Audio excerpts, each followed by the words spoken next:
A sermon on the holy virtue of silence is about silence. So, what are virtues? Virtues, we think of things like patience or generosity or kindness. All of these things have to do with human connection, of how we can enjoy relationship together. And so, these things get us out of our isolated individual selves and they connect us with people. That's what we want. We want healthy families. We want to be in love. We want best friends. Why? Because that's what we're here for. And when we don't know how to live virtuous, which is just an old way of saying just being human, we lose those things. We get into arguments and there's falling outs and things like that. And we don't want that. And so the virtue of silence is actually one of the best virtues. Some Christian monks would say it's the best of the best because when you're silent and not so absorbed in your thoughts, your desires, your opinions, your judgments, you, what happens? You start to connect with people more. So it is a virtue. It is something that is good, whether you believe in God or not, because I will be using Christian vocabulary for this talk, just because that's the nature of this talk. But whether you identify as agnostic, atheist, Christian, or non-Christian, that's okay. The practices you learn, you can still get something out of it that are going to get you out of your ego, get you out of yourself, and get you more in relationship with those around you. And that's beautiful. And so, according to the Christian monks and mystics that have come and gone, we do that by learning to live in synchronicity and awareness with the reality of the divine that is with us. I don't know about you, but I grew up in church, and in church we were taught God is omnipresent. What does that mean? He's everywhere. You can't go anywhere where he's not. And so if that's true, how come I don't always feel good? How come why did I go through so many issues today, or what have you? What's the issue here? Well, through silence and through stillness, and we're going to get into these things, and we learn to wake up to this reality that's all around us and to enjoy it. And so that's the purpose of this class, is for people who believe in the divine, and however way you think about it is fine. And we want to live in that 24/7, and that is possible, by the way. So don't be dissuaded. We can do that, and so that's what this class is about: is to talk about that. How come we don't always experience awareness of the presence of the divine? How do we get there? What do we have? What's the problem? How come I have an anger problem? How come I have an addiction problem? How come I'm depressed? What's going on? If you're telling me I'm one with God, what the heck? We all correlation to our soul not being able to see the divine reality that's always here. So that's the problem, is just that we can't see. And you're going to have to take it on faith on what I'm saying, but that is the issue. And again, it's not just what I teach.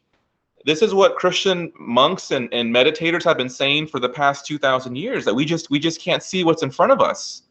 And so they give us practices which involves silence and stillness, which are not boring and they're not hard, but they give us these practices so that we can learn to see. Eventually, the mice started to get the hint, and their eyes developed, and they were able to see the horizontal lines that were there the whole time. And so in the same way, we can develop the senses of our soul to be able to be aware of this presence that's always with us.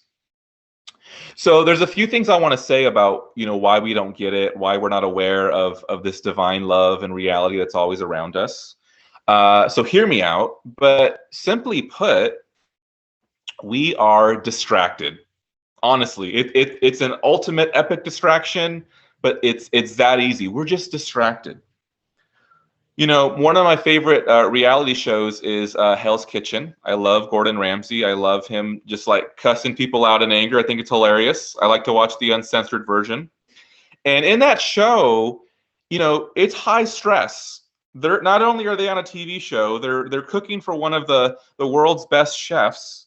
And you see these moments where they are stressed out, and Gordon Ramsay is in their face, and he's yelling at them to get their attention, and they just don't hear it. It goes over their heads. His presence is there, his reality is there, his words are there, but to their perception, he's not there. And this is similar to us not experiencing the presence of God. We're just distracted. And we've built up walls of distraction for decades of our life. And they become habits. They become natural ways of living and perceiving our world and our reality. So it's natural for us not to see. Now, the true nature of human beings is to see, is to be aware, but we have drifted from that and we behaved in a way that has blocked out what's true about us and true about our connection with God. Excuse me here. The author of The Cloud of Unknowing, which is one of Christianity's most famous books on meditation, he says, everything that you think about is situated above you for that time and lies between you and your God. And he compares thoughts to this separation you can't see. He says that when you're thinking something, it's like you're an archer and you're focused on your target. Your attention is on your target. And so you can't see what's behind you or around you. So when we're so focused on our thoughts and what we think and what we believe and our judgments and our opinions, and when we're so stuck in our internal activity, we're blocking the presence that's already with us. So that's just like a day-to-day, moment-to-moment thing that we're just so used to. But the good news is we can fix that, okay? And we do that through silence and stillness. The other issue is that we've also put our trust and sense of safety in a bunch of stuff that is not God.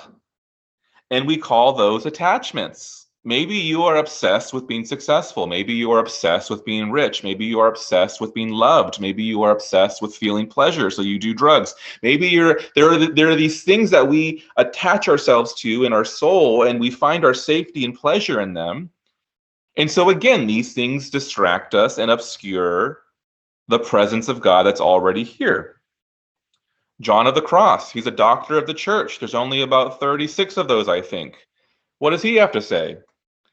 He says, those are decidedly hindered then from attainment of this high state of union with God, who are attached to any understanding, feeling, imagining, desire, or way of their own, or to any of their works or affairs, and know not how to detach and denude themselves of these impediments.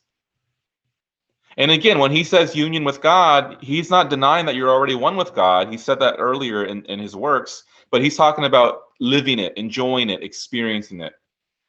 So again, like I said, we find safety and we find pleasure in all of these things. And so our heart, even subconsciously and unconsciously, our heart has its grip and it's hugging these things. And we wonder why we're not aware of God's presence. Well, we're too busy attached to, again, pleasure, success, money, praise of others, fill in the blank. And we're also running from things. We're busy and our attention is on the fact that we're running from things. We're running from pain, fear, defeat, rejection, loneliness, boredom. We're running from these things. We don't want to be around these things. So when we feel these things, we get all worked up on how we can get out of it. Again, another distraction. If we can learn to just be and let the dust settle, let the motion of the ocean just settle, what we're going to find is we're going to find that God is there. If you have a body of water and the body is all agitated and moving around, you can't see to the bottom of the lake, you can say. And you can't see your own reflection because of the motion. But when there's stillness and the water is calm and calms down, what happens? You can see to the bottom and you can see your reflection. You can see. It's the same way with us being aware and seeing with the eyes of our soul and our heart the presence of God that's within us. We can't do that when there's all kinds of motion and commotion in our mind and in our heart. It's that easy, but also that big of a task because it's easier said than done. But the good news is we're going to talk about how to do it, and the practices are easy, but we have to take them serious. So This commotion that I talked about distracts us. And I've said it again and again, but a good teacher repeats himself. So the answer to calm the waters of our heart and our mind so that we would just naturally be, we would be aware that, oh my God, God's here. The answer is silence, and the answer is stillness.